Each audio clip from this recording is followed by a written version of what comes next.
یہ جو ہم اپنی زندگی میں سنتے ہیں کہ صاحب مرشد کا ہونا بڑا ضروری ہے، مرشد کے بغیر کچھ نہیں ہے، اس کے پیچھے جو حکمت ہے بات کی وہ یہ ہے کہ جب ہم اس راہ میں سٹارٹ لیتے ہیں تو جگہ جگہ ہمارا پاؤں سلپ کرتا ہے، تو یہ آپ کا استاد، گائیڈ، مرشد، جو بھی انہیں کہنا چاہیں آپ، وہ آپ کو ٹریک پر رکھتے ہیں ہر طریقے سے۔ ٹھیک ہے سر۔ دوسرا وہ علم بانٹتے رہتے ہیں بیٹھے۔ مرشد اسی وقت آپ کو انڈیپینڈنٹ کرے گا جب وہ یہ دیکھ لے گا کہ آپ میچیور ہو گئے ہیں، علم کے لحاظ سے بھی اور تربیت کے لحاظ سے بھی۔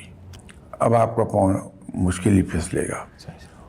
اس کے باوجود انڈیپینڈنٹ کرنے کے باوجود وہ نظر رکھتے ہیں ٹھیک ہے سر کہ کہیں بھٹک تو نہیں رہا بندہ، تو وہ وارن کر دیتے ہیں۔ لیکن اگر مرشد نہیں ہے ٹھیک سر تو پھر انسان کو خود بہت ہی زیادہ الرٹ رہنے کی ضرورت ہوتی ہے کہ انسان اپنا محاسبہ خود کرتا رہے ٹھیک ہے سر کہ میرے ذہن میں کہیں یہ تو نہیں آ رہا کہ میں سب سے اچھا ہوں، ٹھیک ہے یا میرے ذہن میں یہ تو نہیں آ رہا میں فلاں آدمی سے اچھا ہوں، یا لوگوں کی واہ واہ کے نتیجے میں میرے اندر یہ چیز تو نہیں پیدا ہو رہی کہ میں سمجھوں کہ میں بہت بڑا ہو گیا۔